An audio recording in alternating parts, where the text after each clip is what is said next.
Good morning all of you. Welcome again in Hindi class. तो बच्चों, जैसा कि आपको पता है कि हमारी हिंदी की जो बुक है वसंत भाग 2, इसके 2 चैप्टर हमारे कंप्लीट हो चुके हैं।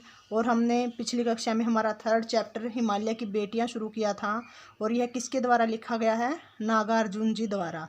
तो यहाँ पर नागार्जुन जी ने हिमालय की बेटियाँ किसे कहा है? नदियों को कहा है। तो लेखक ने हमें बताया है यहाँ पर कि जो नदियाँ होती हैं वे जब पहाड़ों से निकलती हैं तो वह कैसे उछल कूद करते हुए आती हैं और समतल मैदानों में पहुंचकर वह कैसे शांत भाव से बहती हैं। तो आइए आज हम आगे करते हैं। सिंधु और ब्रह्मपुत्र ये 2 ऐसे नाम हैं जिनके सुनते ही रावी, सतलुज, ब्यास, चनाब, झेलम, काबुल, कपीशा, गंगा, यमुना, सरयू, गंडक, कोसी आदि हिमालय की छोटी बड़ी सभी बेटियां आंखों के सामने नाचने लगती है। तो लेखक ने यहाँ पर हिमालय की छोटी बड़ी बेटियां किसे कहा है? इन नदियों को कहा है। जैसे रावी, सतलुज, व्यास, चनाब, झेलम आदि जो ये नदियां हैं इन्हें क्या कहा है? हिमालय की बेटियां कहा है। तो लेखक कहता है कि जैसे ही हम सिंधु और ब्रह्मपुत्र का नाम लेते हैं तो इनका नाम लेते ही हिमालय की से निकलने वाली और भी बहुत सारी छोटी बड़ी नदियां हैं जो हमारी आंखों के सामने नाचने लगती है, जिनकी हमें याद आ जाती है। वास्तव में सिंधु और ब्रह्मपुत्र स्वयं कुछ नहीं है। दयालु हिमालय के पिघले हुए दिल की एक एक बूंद न जाने कब से इकट्ठा होकर इन 2 महानदों यानी कि महान नदियों के रूप में समुद्र की ओर प्रवाहित होती रही हैं। तो लेखक कहते हैं कि जो सिंधु और ब्रह्मपुत्र नदियां हैं ये वास्तव में स्वयं में अपने आप में कुछ नहीं है। ये कैसे बनी है? जो दयालु हिमालय है उस पर पड़ने वाली जो बर्फ़ है उस बर्फ़ के पिघलने से जो पानी की एक एक बूंद इकट्ठा होती रही है, उस पानी की बूंदों के इकट्ठा होने से ही ये 2 महानदियों के रूप में बदल जाती हैं और ये समुद्र की ओर बहने लगती है।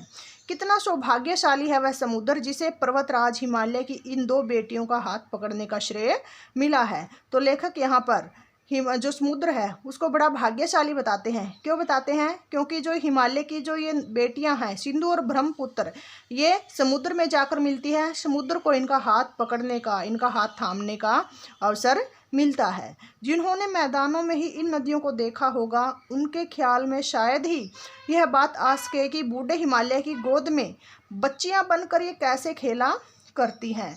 तो लेखक कहते हैं कि जिन लोगों ने मैदानों में इन नदियों को देखा है कि कैसे मैदानों में बड़े शांत भाव से बहती हैं, तो उनके विचार से मतलब वो बात नहीं समझ पाएंगे वे लोग कि भाई ये बूढ़े हिमालय की गोद में ये नदियाँ कितनी उछल कूद करती हैं, कैसे ये मौज मस्ती करती हैं, अठखेलियाँ करती हैं।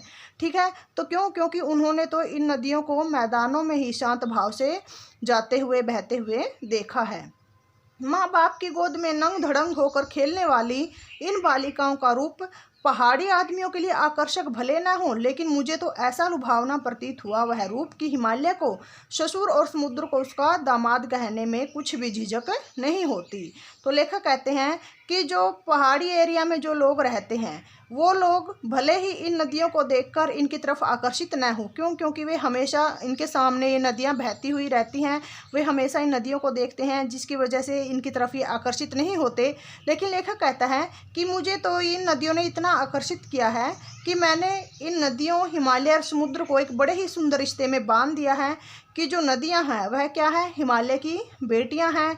और इन नदियों का विवाह किसके साथ हो गया है? समुद्र के साथ हो गया है, जिसे हिमालय को लेखक ने ससुर कहा है और समुद्र को उसका दामाद कहा है। कालिदास के विरही यक्ष ने अपने मेघदूत से कहा था, वेत्रवती यानी कि बेतवा नदी को प्रेम का प्रतिदान देते जाना। तुम्हारी है प्रेयसी, प्रेयसी होता है बेटा प्रेमिका, तुम्हें पाकर अवश्य ही प्रसन्न होगी। तो मेघदूत जो है ये किसके द्वारा लिखा गया है? किसकी रचना है? ये है कालिदास जी की रचना है। इसमें मेघदूत में एक विरही यक्ष है। विरही कौन होता है? जो प्रेम में पागल है, अपनी प्रेमिका से बिछुड़ गया है। तो बारिश का मौसम है और जो यह विरही यक्ष है यह अपनी प्रेमिका के पास बादल के द्वारा संदेश भेजता है और वह अपने प्रेम को किसके द्वारा व्यक्त करता है? बेतवा नदी के द्वारा वह अपने प्रेम को व्यक्त करता है।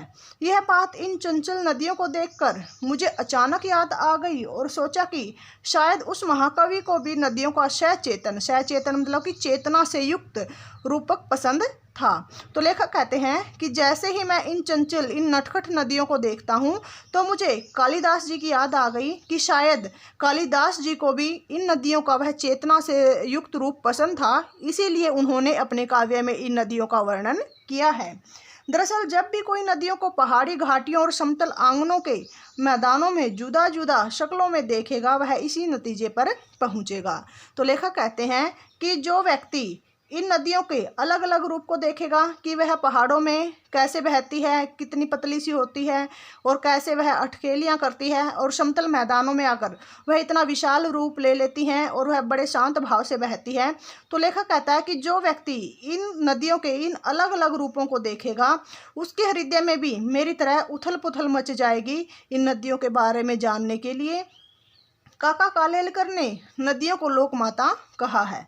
तो काका कालेलकर ये भी एक कवि हैं। तो लेखक बताते हैं कि काका कालेलकर जी ने नदियों को क्या कहा है, लोक माता कहा है। किंतु माता बनने से पहले यदि हम इन बेटियों के रूप में देख लें तो क्या हर्ज है, हर्ज यानी कि नुकसान। तो लेखक कहते हैं कि अगर हम माँ के रूप में देखने से पहले इन नदियों को एक बेटी के रूप में देखें तो कोई नुकसान नहीं है।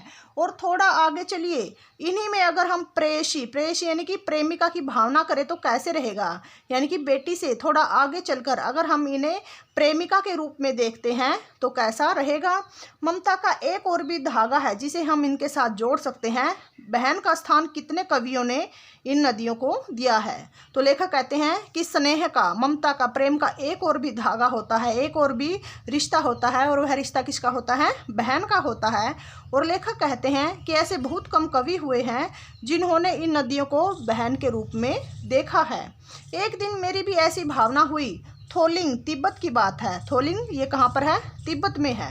मन उचट गया था, तबीयत ढीली थी, सतलज के किनारे जाकर बैठ गया। दोपहर का समय था, पैर लटका दिए पानी में। थोड़ी ही देर में उस प्रगतिशील जल ने असर डाला, तन और मन ताज़ा हो गया तो लगा मैं गुनगुनाने।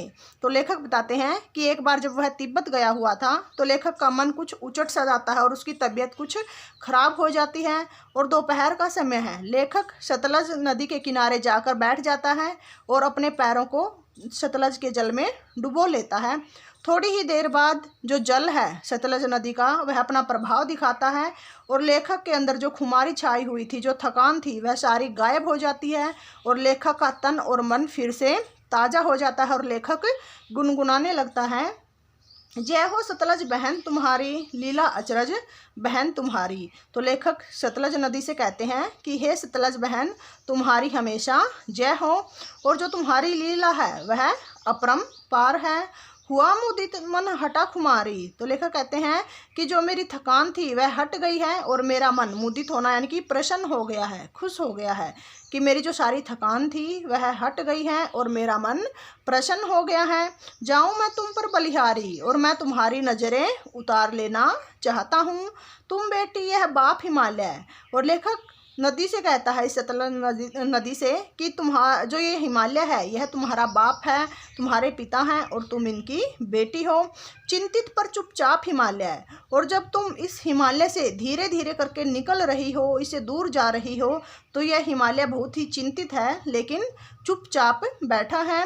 प्रकृति नटी के चित्रित पट पर। तो जो कवि हैं वे कहते हैं, जो लेखक हैं वह कहते हैं कि जो प्रकृति है यह एक नटी के समान हर समय अपने अलग अलग चित्र प्रस्तुत करती है। नटी क्या होते हैं बेटा, आपने अक्सर रोड पर देखा होगा कि जो ये तमाशा दिखाने वाले होते हैं, नाटक करने वाले होते हैं, ठीक है, जैसे दो डंडों के ऊपर रस्सी बांधकर चलते हैं, अनेक तरह के करतब दिखाते हैं, तो उनको नट नटी बोलते हैं। ठीक है, उनमें जो आदमी होता है, मेल होता है, उसको नट बोलते हैं, और जो औरत होती है फीमेल, उसको नटी बोलते हैं। तो जैसे वह अलग अलग तरह के करतब दिखाते हैं, वैसे ही जो प्रकृति है वह भी अपने अलग अलग रूप दिखाती है। अनुपम अद्भुत छाप हिमालय। और लेखक कहते हैं कि जो प्रकृति के ये अलग अलग रूप हैं, इनके ऊपर हिमालय की छाप भी अनुपम है, अद्भुत है। जय हो सतलज बहन तुम्हारी, कि हे सतलज बहन तुम्हारी जय हो। तो स्टूडेंट आई होप आपको ये लेसन समझ में आ गया होगा। तो आज हमारा ये चैप्टर कंप्लीट हो गया है। Thank you, have a nice day.